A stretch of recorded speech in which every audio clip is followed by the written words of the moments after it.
sustainable solutions to the tremendous crisis confronting our people and humanity in general. This Parliament rises higher and goes further than the sum of its legislative, representative, and oversight mandate for Africa. It provides a fundamental deliberative forum where the peoples of Africa gather to reason exhaustively together and develop African solutions to Africa's problems. This assembly is the august crucible where the full range of African voices, the diversity of African ideas, and the variety of African insights interact and generate the principles and knowledge that we need to inform our endeavors to give present and future generations a prosperous and a secure Africa, together with a livable planet. I therefore congratulate all of you for the confidence you have clearly inspired to be chosen as the African people's representatives in this Parliament.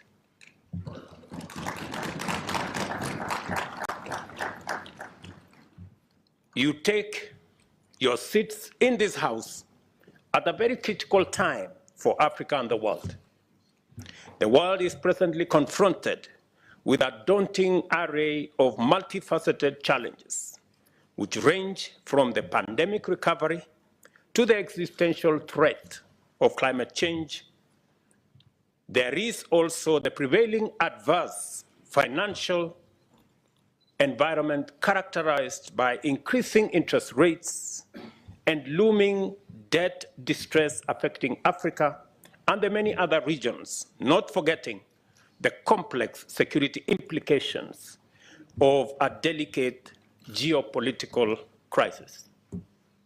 At this time, your leadership as members of this House is more vital than ever to guide and support all other institutions of the African Union in pursuit of a new, ambitious, and inspiring vision.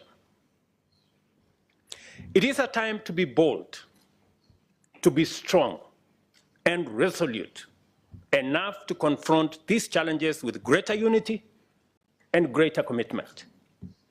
It is time to extend our forefathers' Pan-African dream into a brave new world in order to bequeath the people of Africa and our future generations a much better, more secure, and prosperous Africa that plays its role. And we are the continent of young people, hungry for better life and a clear role in the world affairs. Unfortunately, however, the discursive profile of the continent has too often been focused on the challenges and the difficulties we face and the assistance we need in a way that depicts us as chronically subordinate, eternally vulnerable, and perpetually incapable. As a consequence, an emerging psychology of victimhood implicates both African and global leadership in a politics of pity and helplessness. It also denies the world's youngest continent, repository of unparalleled abundance, the agency to articulate appropriate solutions for its own problems and to offer its unique, indispensable contribution on the broader global stage. I am persuaded that our generation of African leaders has the historic mandate to retire this unhelpful profile and in its place articulate a more accurate and compelling portrait of Africa that is both faithful to fact, yet also developmentally inspirational. Through this fundamental shift, we have the opportunity to empower and mobilize our people to drive transformation, attract investment, and inspire partnerships and collaborations across the world. I see a tremendously decisive role for yourselves as members of the Pan-African Parliament, since you represent the voices of Africans on all issues pertaining to every sphere and sector of individual and collective endeavor. Please don't let us down.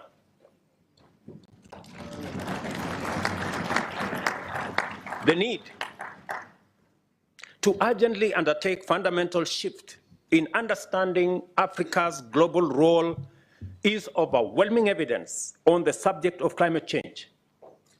At the moment, conversations about climate change in Africa focus on the fact that Africa's contribution to global greenhouse gas emissions is minimal, at between 3 and 4%, yet the impact of consequent climate change on our people is huge. This discourse also mainly focuses on the questions of compensation for loss and damage and funding for adaptation, mitigation, and resilience. This focus on matters that are clearly urgent tend to dominate and obscure the equally imperative matter of radical economic transformation. I consider rapid economic growth to be indispensable to the achievement of stable and dignified livelihoods for all, as well as the creation of lasting resilience. At the same time, I worry about the mainstream perspective where prosperity is often regarded, ironically, as incompatible with environmental sustainability and relegated to the margins of global agenda for Africa. I will explain this a bit later. As a matter of fact, many Africa's global partners evasively skirt around this necessary conversation, making it difficult and uncomfortable. Explicitly and implicitly, they encourage Africa to focus on managing the consequences of climate change, since only others in the global north are understood to possess the capacity to solve the global problems of such character and magnitude. This unjust dynamic is unnecessary, inappropriate, and only serves to hold us back from fulfilling our potential.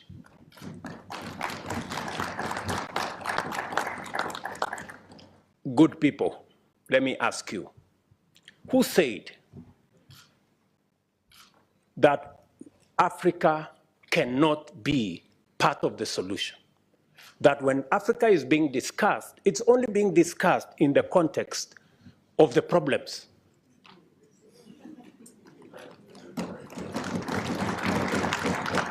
And our voices are limited to, oh no, you are victims of climate change. We will help you to manage the situation. We will manage you to deal with adaptation. We will look for some little money for mitigation. We do not want to be in that corner. We want to be in the conversation about the solutions. And we have what it takes. And shortly, I will be proposing to you why I consider that, in fact, the reason why we have been in a circus for all these years, it's because we as Africans have not stepped forward with our capabilities to provide the solution to this challenge of climate change. As the chair of the Committee of African Heads of State and Governments on Climate Change, I fully associate myself with the consensus that has evolved among Africa's leaders who have refused to be tethered to this unsatisfactory ideology. Instead, we have been pushing a fresh, affirmative, and solution-oriented perspective. And I have come here today to ask you to join us in executing this change of course, articulating a fundamentally Pan-African principle and amplifying new ethos that summons the world to live, produce, and consume in harmony with nature that will be spearheaded by Africa.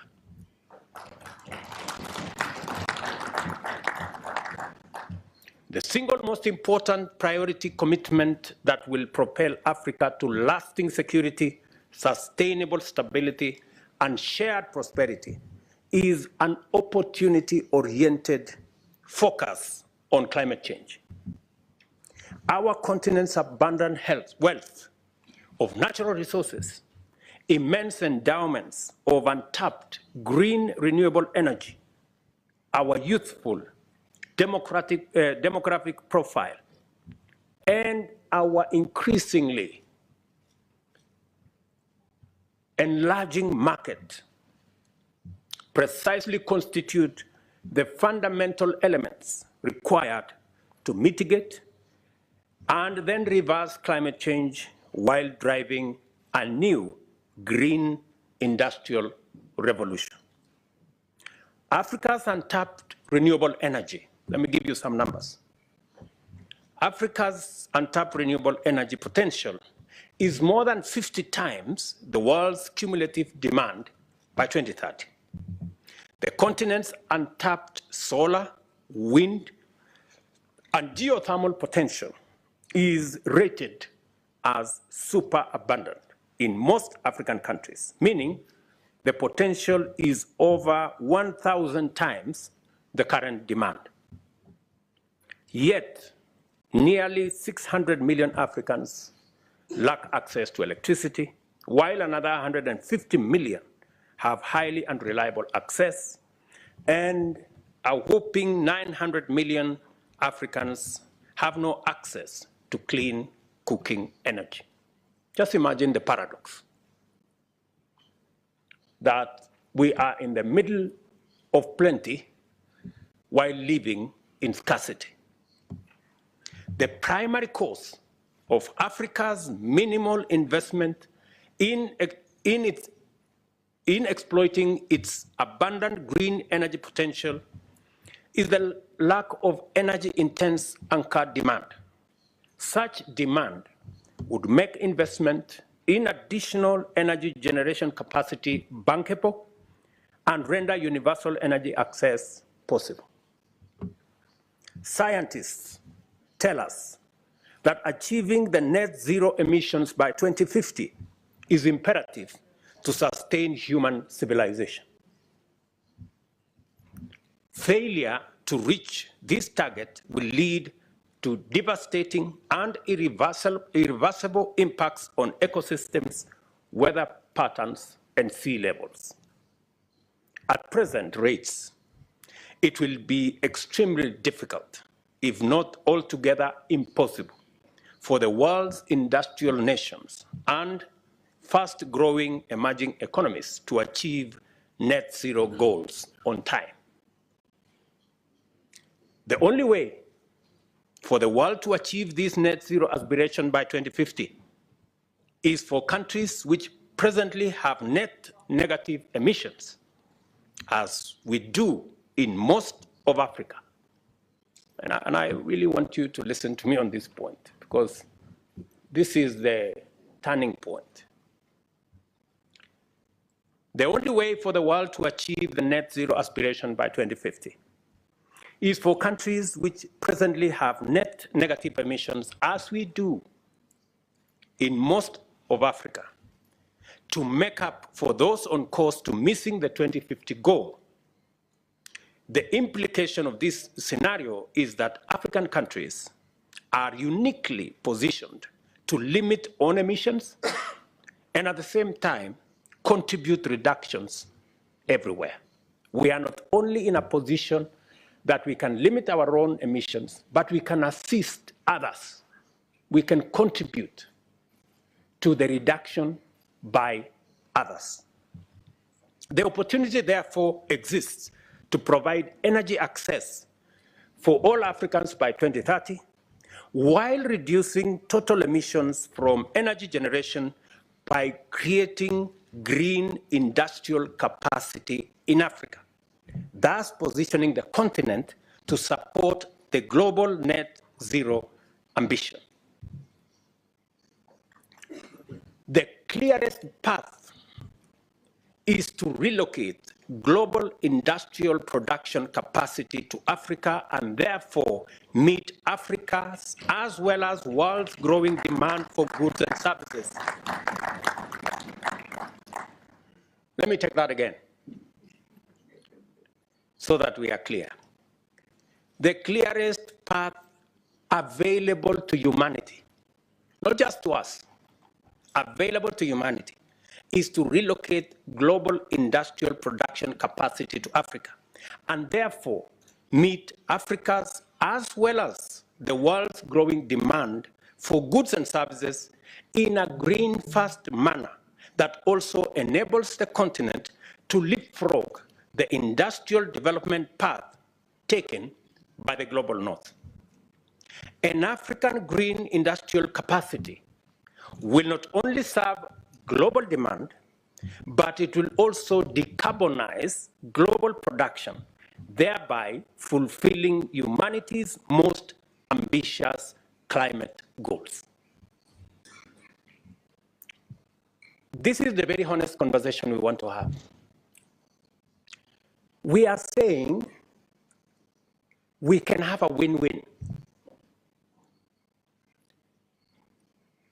in this engagement. We do not have to engage in the usual finger pointing. You caused this, you did not cause that. That's all fine. We contributed the least, that's fine. We are suffering the most, that's okay. But we can together agree on a solution that carries everybody. And that is the proposition we are having as the leadership of this continent. We are not selfish. We are willing to share, to present our resources so that we can not only solve our problem, but we can solve the global problem of climate change.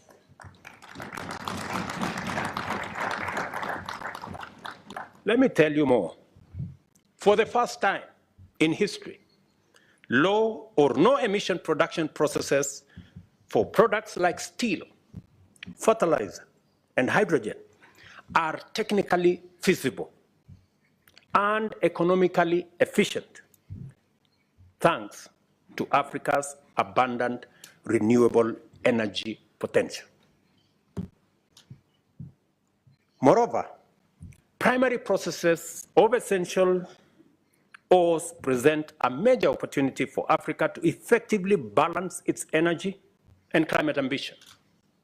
Africa has 30 to 40% of the world's minerals, including those on which the green energy transition depends. The availability of these significant deposits makes a compelling case for Africa to be a global hub for manufacturing. For example, the simple decision to process the 80 million tons of iron ore annually exported by Africa to Europe and China, and to process steel from plants close to mines in Africa averts the emission of nearly 7 million tons of carbon dioxide equivalent in just 1 year. Processing over 110 million tons of bauxite exported annually from Africa to Europe and Asia at aluminum factories near the mines using renewable energy can also avoid between 1.3 and 1.5 gigatons of carbon dioxide every year, which is 3% of all global house gas emissions. What am I saying? I am saying instead of exporting the iron ores and the bauxite to be processed in Europe and China, if the decision was reversed so that we still get the same steel, but this time round, it is processed in Africa. You don't have to transport the ores. Use the renewable energy in Africa instead of the fossil fuel and carbon energy in Europe. It is a simple decision. We will still get the steel for everybody, but let's change the paradigm. Instead of transporting iron ore and engaging in huge footprints of carbon, let us process the iron ores and the bauxite in Africa.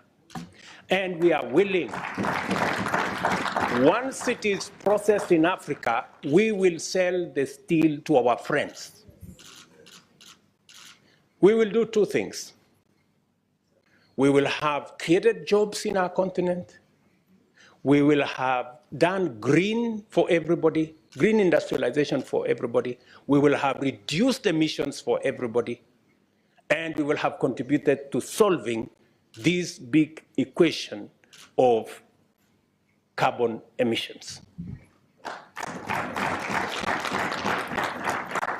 It is as simple as that. It is just as simple as that. You don't need any rocket science to, it is just as simple as it gets. Let me give you an example from Kenya. Kenya is a perfect case in point. Our comparatively small national grid is about 3 gigawatts, but consists of 92% renewable energy. We aspire to make our grid 100% renewable by 2030, in the next 8 years, while executing a quantum leap in grid size to 100 gigawatts and 100% renewable by 2040.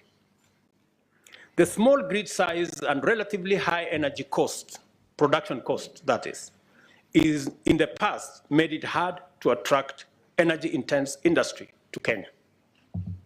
By recognizing the need to develop industrial anchor demand and shaping our plans accordingly, we have prioritized green industrialization and now aim to make carbon credits one of Kenya's biggest export products.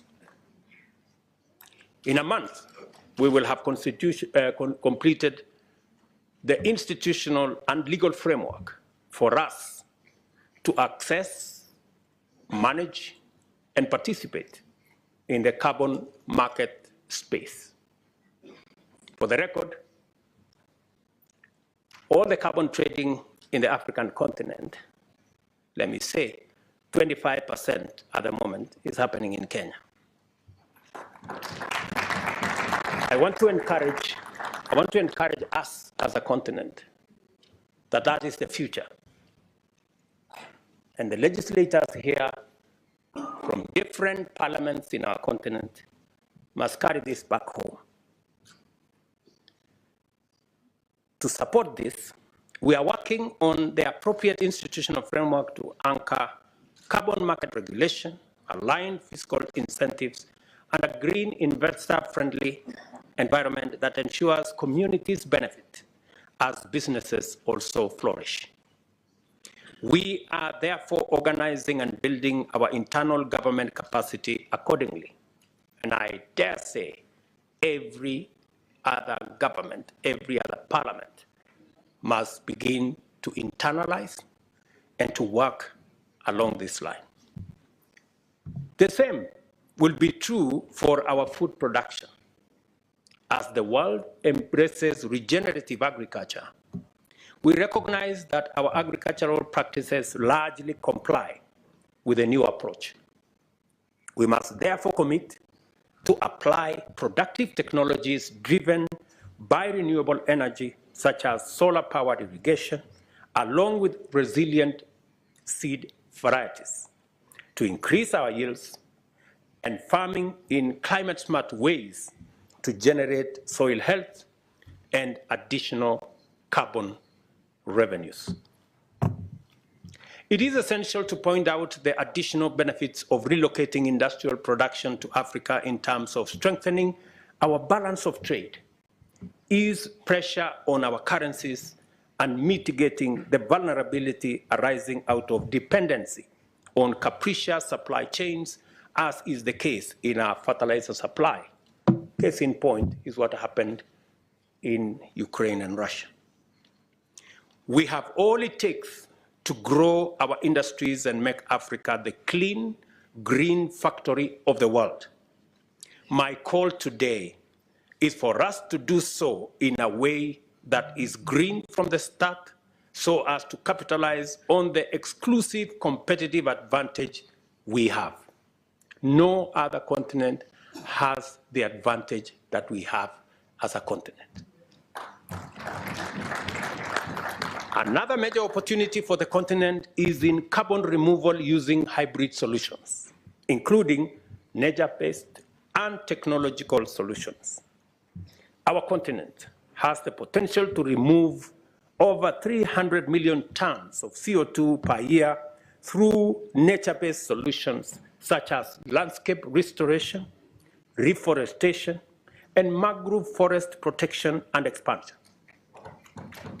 These measures, at a carbon price of $50 per ton, could provide in excess of $15 billion in revenue, create more than 85 million jobs, and improve millions of livelihoods.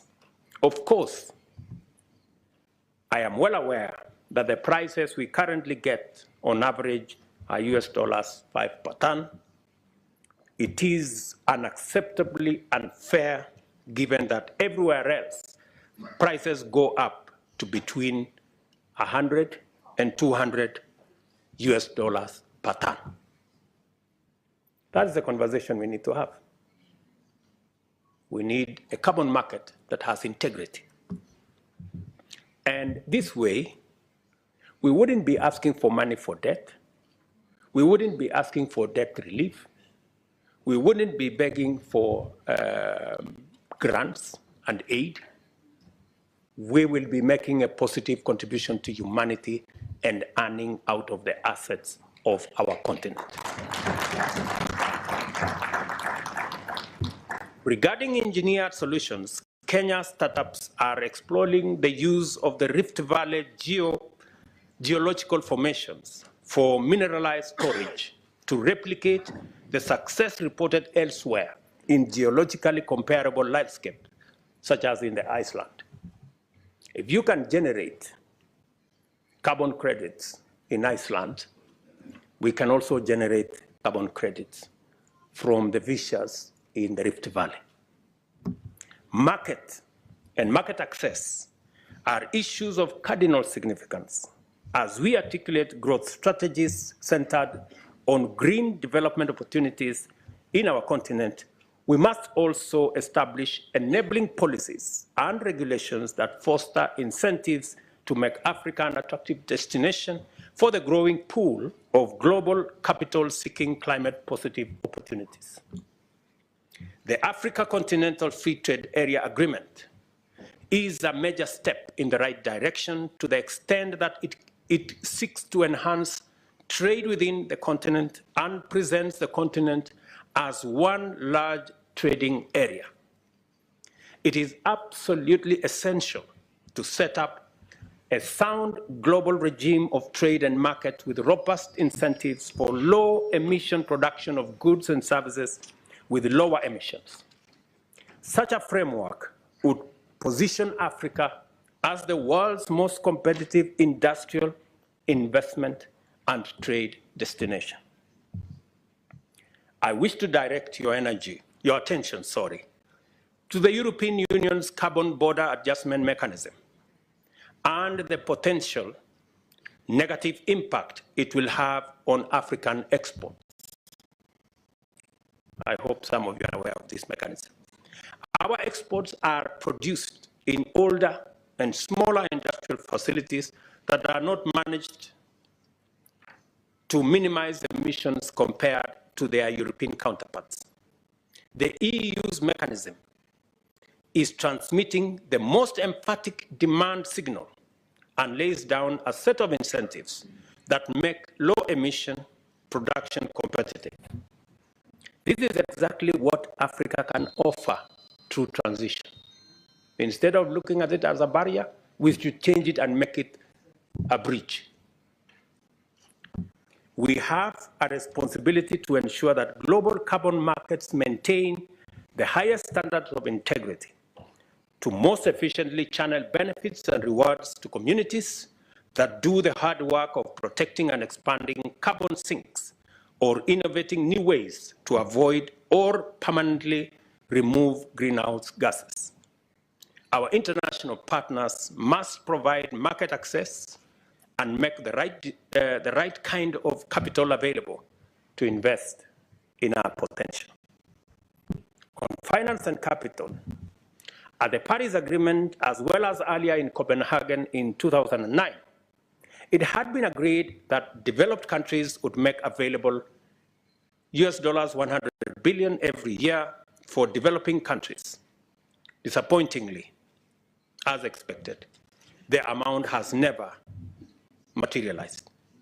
As a result, this figure has become increasingly contentious and divisive in every other conference.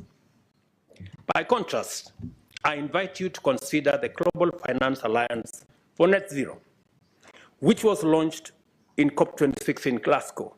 The alliance unites nearly 600 financial institutions.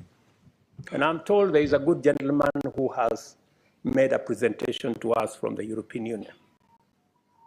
The alliance unites nearly 600 financial institutions who have jointly invested US $4 billion in energy transition towards net zero, an amount that African investment opportunities we've hardly tapped into.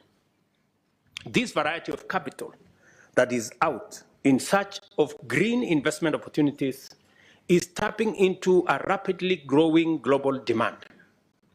Other regions appreciate this opportunity and are charging ahead. For example, the United States Inflation Reduction Act provides nearly $370 billion in tax incentives and government spending towards clean energy and climate technology. The EU has made US $1 trillion available for the European Green Deal over and above new trade rules under the Carbon Border Adjustment Mechanism that make importers pay for the embedded carbon in their products.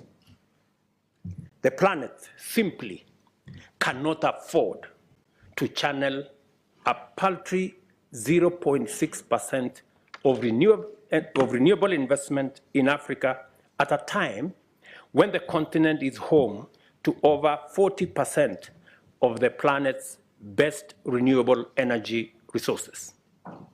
Our statistics on sustainability, efficiency, and green compliance are outstanding.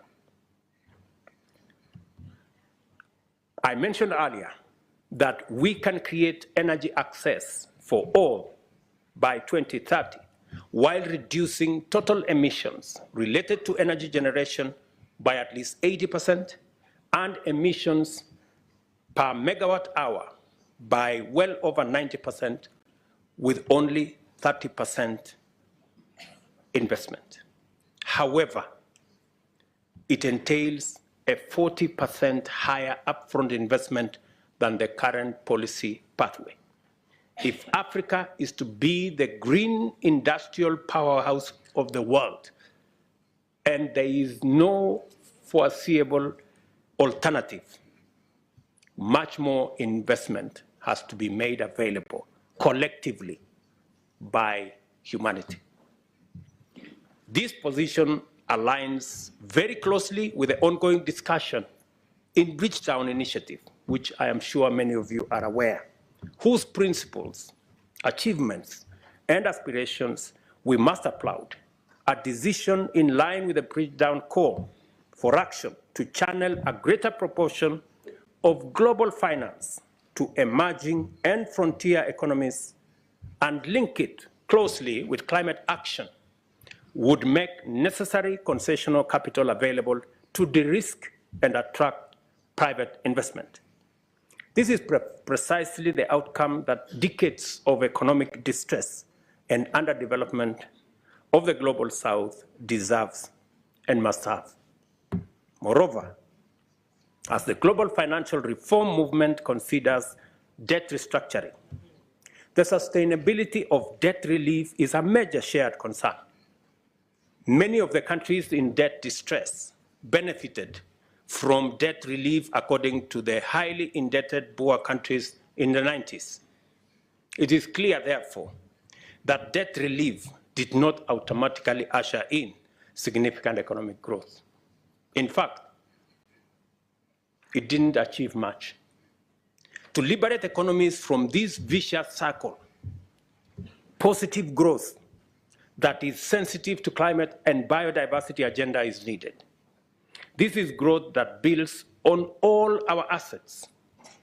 African countries possess inherent competitive potential to emerge as clean, green, global manufacturing hubs.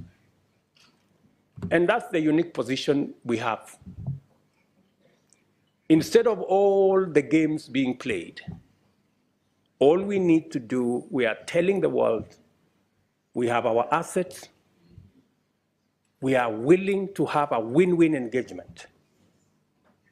We have the largest green energy potential, resources.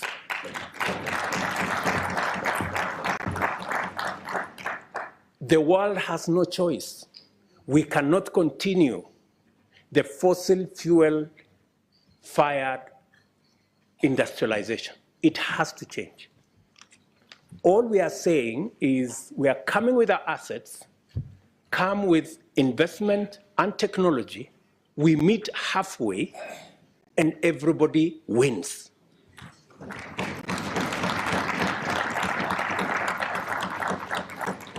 That's all we are saying. We are tired of complaining. We are tired of being victims.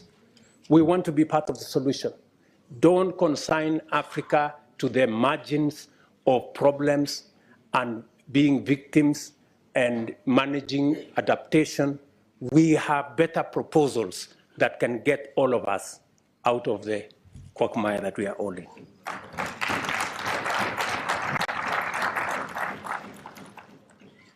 A critical growth opportunity that can be the starting point for our intentional efforts in pursuit of our aspiration is fiscal space arising from both debt restructuring and blended capital, combined with economic growth that increases tax revenues and positions African countries to invest more in adaptation and resilience.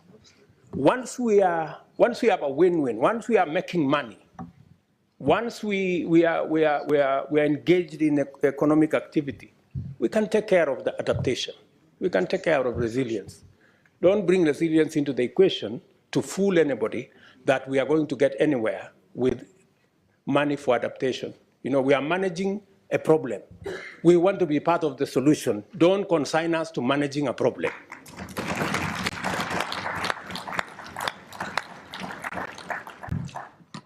I submit to you, in this esteemed assembly, my good friends, that by taking these measures with a degree of both urgency and resolve, Africa's leaders can energize our economies and inspire the people with a new vision centered on investment and growth, which is in harmony with our planet. In doing so, our generation will have discharged a tremendous historic developmental mandate while realizing our common global ambition to arrest and ultimately reverse climate change. We will also make it possible for our economies to meet the needs and fulfill the hopes of a young workforce, which grows at an annual rate of about 30 million young people in our continent, requiring us to generate millions of decent jobs every year. Your work, honorable members, therefore, is clearly cut out, and your assignment very well defined. By facilitating robust and continuous discourse on the broadest cross-section of Africa, this Parliament will simultaneously employ the federative transmission of ideas from discrete grassroots agencies to the global and continental, multilateral and intergovernmental fora, and at the same time engage the devolutionary mechanisms of domesticating global standards and international norms. Although the theme of this session is the African continent at crossroads, our discussion has enlarged our field of deliberation to encapsulate possibilities that transcend our defining dilemma of past decades. For a while, Africa has struggled with an implied trade-off between economic growth and prosperity on one hand, and environmental sustainability on the other. We can now agree that given the transitional imperative, it is possible for Africa to execute clean, green industrialization that can enable the rest of the world attain the net zero target as well. We finally have the answer to the dilemma, and with it, our way out of the thematic crossroads. Simply, Africa is the answer. We don't have to be at the crossroads. If Africa is indeed the young green continent of the future and the locus of the next industrial revolution, Africa's solutions are no longer restricted to Africa's problems. They also address humanity's problems effectively, global problems effectively. So we can confidently say that African solutions can actually provide global solutions.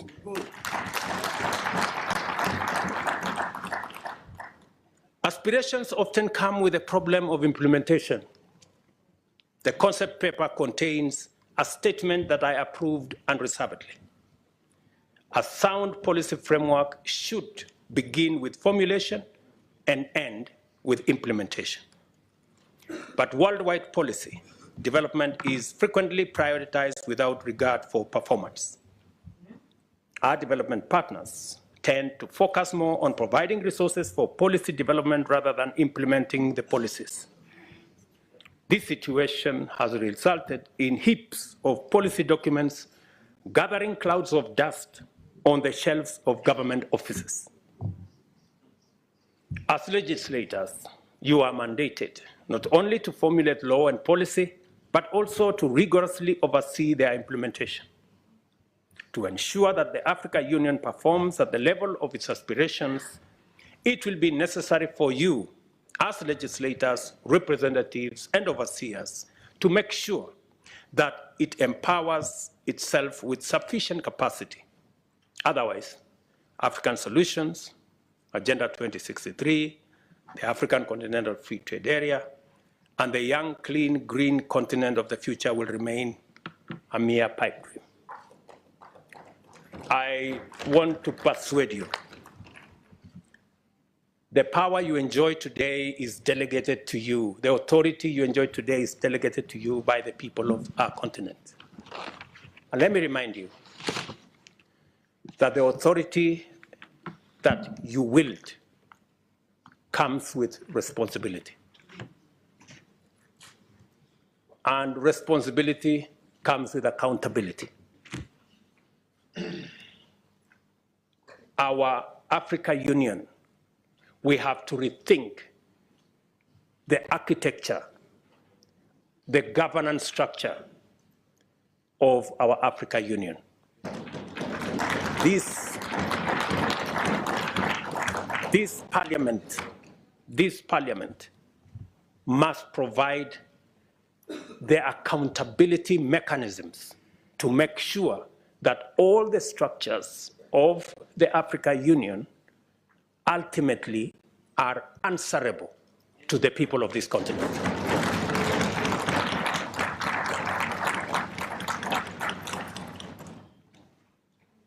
It is completely against the principles of accountability to have an impotent parliament.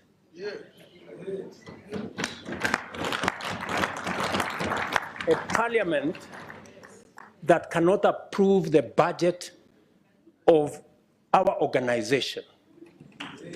A parliament that cannot hold to account the executives in our administration is not the kind of parliament the people of Africa envisaged, is not the kind of parliament our forefathers envisaged when constituting our union. Let me also say the following, that as nations, the whole reform agenda around the AU is a necessary imperative. It is not possible for us as states, as governments, to hold all the power and expect the African Union to function. We must be courageous enough, we must be bold enough to delegate some of the powers of our nations to the collective body of the African Union. That is what other progressive unions have done.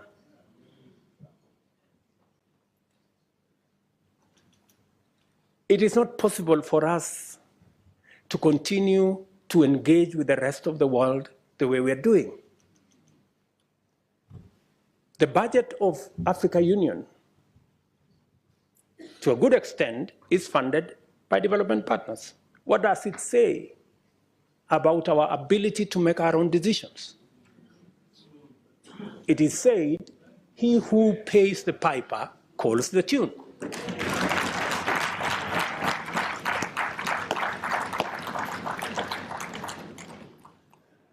As things stand today, and I say this with tremendous respect, the Africa Commission Chair, the Africa Union Commission Chair, does not have what it takes to prosecute the agenda for our continent. We still hold all the power as heads of state and expect the union to function. It cannot function.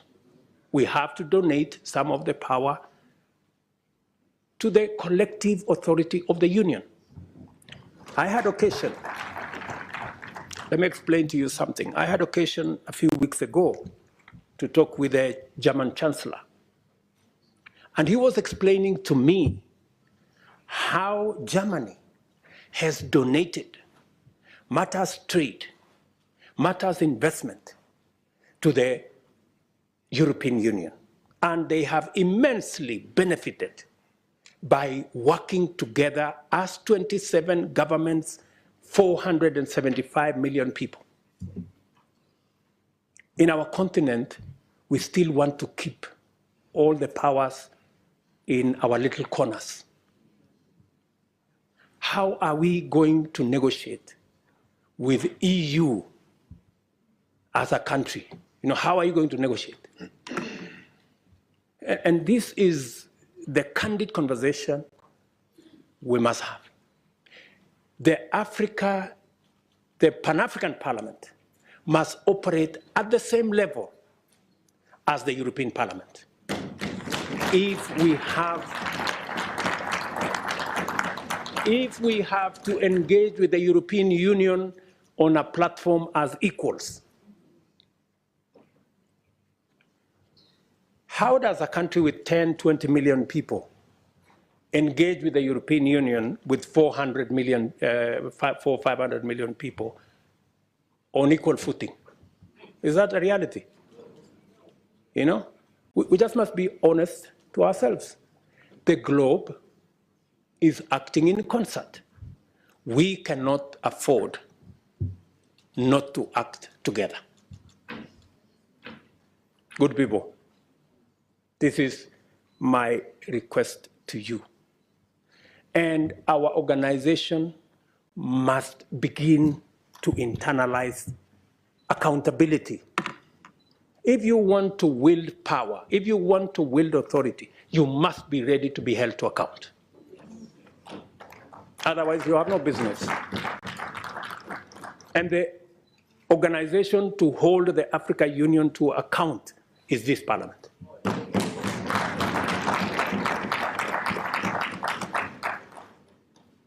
So what am I saying? For example, let me give you another example. We have been to US Africa. We have been to some other engagement with other countries. Now we have been invited for Russia-Africa Summit. We have made a decision, very respectfully as heads of state in Africa, that any engagement with other partners must be an engagement of equals. And for it to be meaningful,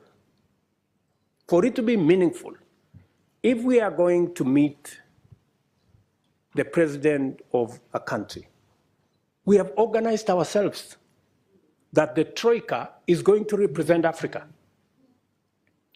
The chair, the current chair, the past chair, the chair that is coming, and the heads of our regional economic commissions, about 6, 7 people.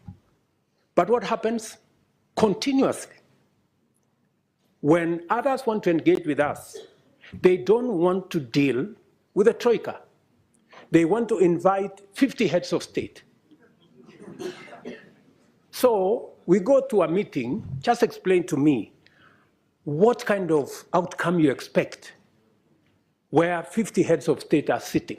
Everybody is asked to speak to 1.5 minutes. You speak to one for 1.5 minutes. What kind of engagement are you going to get? You're going to get nothing, right? The best that you get is photographs.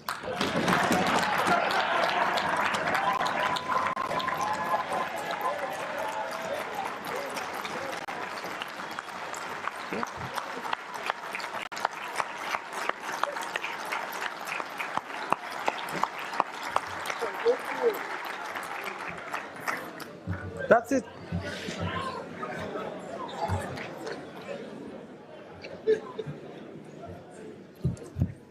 Precisely. You get these photographs, they normally line us up somewhere, you know, crowd of 50 heads of state, you know, and that's all we come home with, you know, because there isn't time to engage. Any serious country that wants to engage with Africa, yeah, must respect first our architecture. If we have said we are going to be represented by the Troika, why are you inviting 50 people unless you want to sabotage the whole discussion?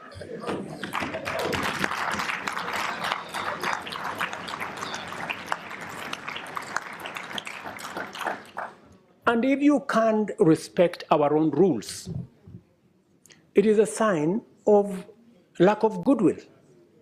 I mean, you must, so that when we engage, you know, if we have a smaller group of 5 people, then you can have a meaningful conversation. And we can have a meeting of equals. But here you are, you represent 200-300 million people. You have a guy here who represents 10 people. You have another guy who represents 10 million people. Then that conversation becomes, and some of the time, you know, the most unfortunate thing is that some of the people who invite us to these meetings tell us, if you don't come, there will be consequences. So all of us are forced to go to a meeting that has no meaningful outcome because of blackmail. This is not right, good people. You know, this is not okay, you know? So I have written to my brother who was here the other day that this time round, any other invitation, it must respect the rules of our continent. We have said any meaningful engagement, anybody who wants us to take them seriously, they must first respect our architecture. If they want a fruitful engagement, they should engage our continent in a manner that we can effectively represent our people and we can effectively discharge our mandate and articulate our issues, not in a crowd. We want to be effective. We want to engage, you know? So if you are one head of state and you want to engage all these people, surely, are you sincere, you know, in engaging in a crowd? Because some of these good people, they want to avoid any commitments, you know? They want to avoid any meaningful engagement. They just want a baraza and okay, pictures, and then we go. Dinner, and then, I mean, good people, we have food in our countries, at least. We can eat at home.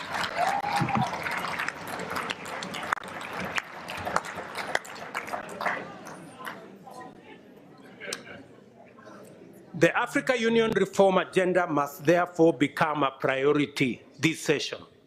And you must, members of parliament, you must interrogate and conduct the process to ensure that structurally the roles of the Bureau, Summit, committees, regional caucuses, Secretariat, and Commission are rationalized to give Africa a fit-for-purpose continental governing body worth its name.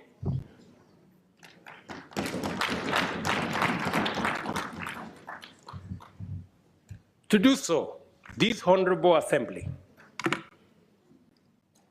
must urgently review the funding arrangements to ensure that Africa Union budgets are financed primarily by members and secondarily by external partners.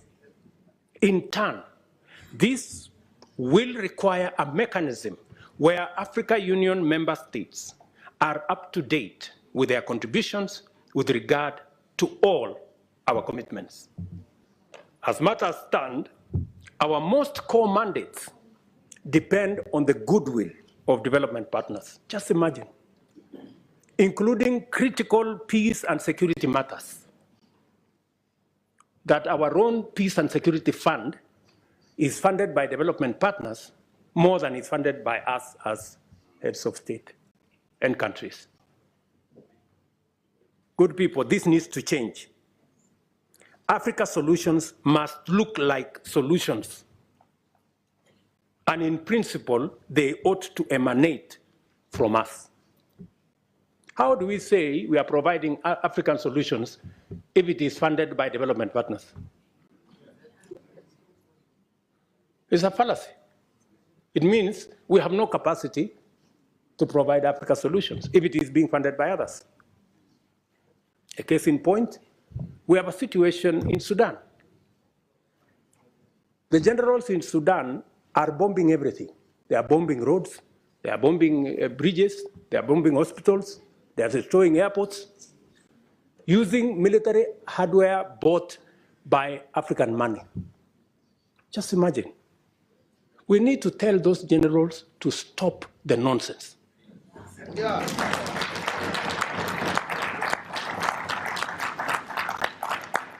Military capacity is for fighting criminals and terrorists. It is not for fighting children and women and destroying our own infrastructure.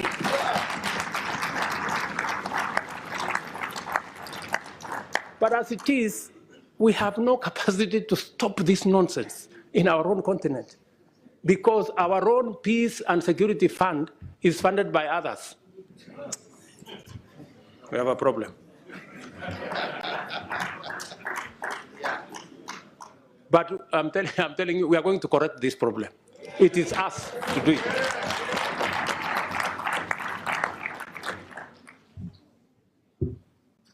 Let me also...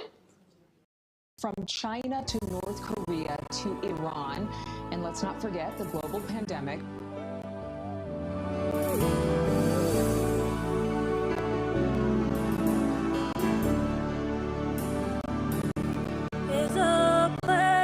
£7.99 at Gilbert Deya Ministries, 78 to 94 Homicide Street, London AC15 1TF. Order line 0207 358 0303. Purchase online at www.deyaministries.com, www.deyabooks.com, www.amazon.co.uk. Also available at W.A. Smith, Waterstone, and all other good Christian bookstores. With easy PayPal and all other major credit cards accepted. Get your copy today. Another bestseller book, Miracle Money for Changing Destiny and Paying Debts. An inspiring book by Archbishop Gilbert Deya. This book gives idea of how to receive miracle money of changing destiny and paying debts, bills, and taxes. Miracles are events that appear to be contrary to the law of nature and is regarded as an act of God. An event or action that is amazing, extraordinary, and unexpected. In this particular book, you will learn how to make miracle money by faith in Jesus' name and many other topics. Available now at £11.99 at Gilbert Deya Ministries, 78 to 94 Homicide Street, London AC15 1TF. Order line 0207 358 0.